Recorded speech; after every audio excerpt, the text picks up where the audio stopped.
charreria started in the cities because people wanted to remember what they used to do out in the ranches. So they started a celebration and kind of remembrance of what they used to do when they did work out in the ranches. That's how it started.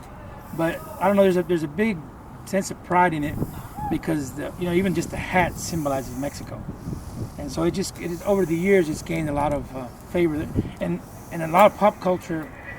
Even currently in Mexico, you have the singers that dress up like a charro. You have the mariachi band that dresses up like charros.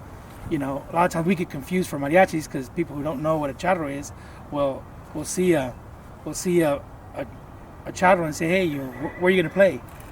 And we're not gonna play anything. The mariachi dresses up like a charro. Well, I had a friend that would always ride with me. He told me like, hey, let's race. And I remember I didn't really like going fast. And I started like kind of making it run, and I started liking it. And from there on, I was like, oh, I wanna learn how to colear. My dad started taking me with him a lot, and he would always he'd tell me, well, here, ponte a colear, and me ponía a colear and stuff. And from there, I just started losing the fear. Everybody just, you'll see people that it's their first time going, and they'll be so amazed, like, oh wow, like this is so fun. It's so different from the American rodeos. The thing is, charreada has 9 events, and each event is done under certain guidelines and rules, and we have rules from the way we're dressed. When you go to charreada, you have to be dressed accordingly. You have in charreada, you got to wear the sombrero charro, el moño, camisa charra, el pantalón charro, el cinto, y las chaparreras, espuelas y botines.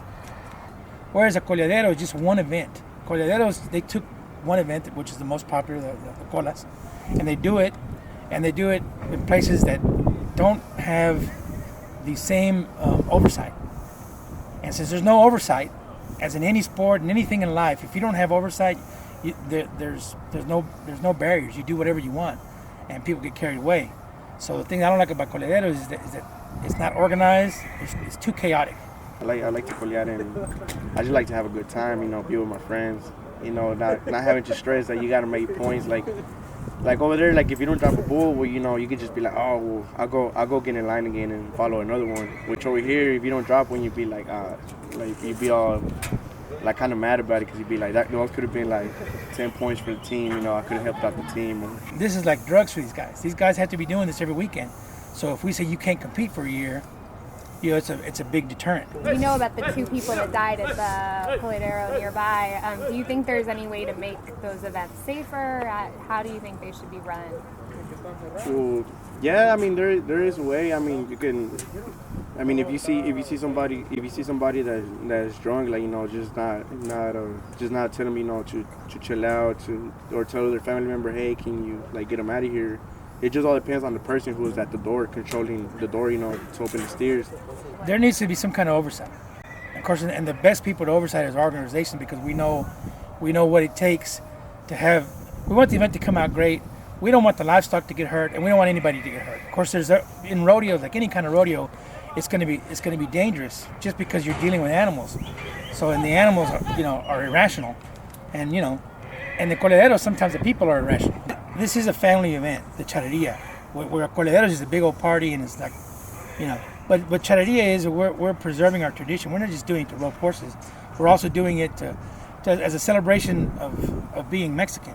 How are you going to pass this on to your son, and why does that matter to you?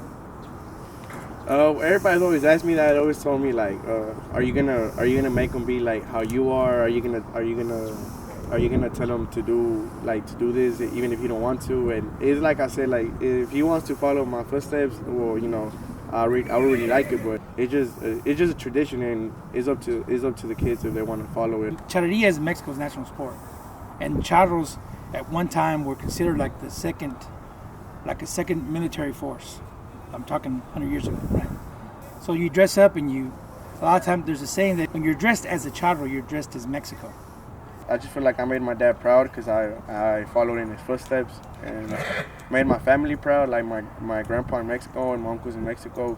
And it's just something. It's just like every time somebody sees you, like a family member sees you dressed charro, they'll be so proud of you.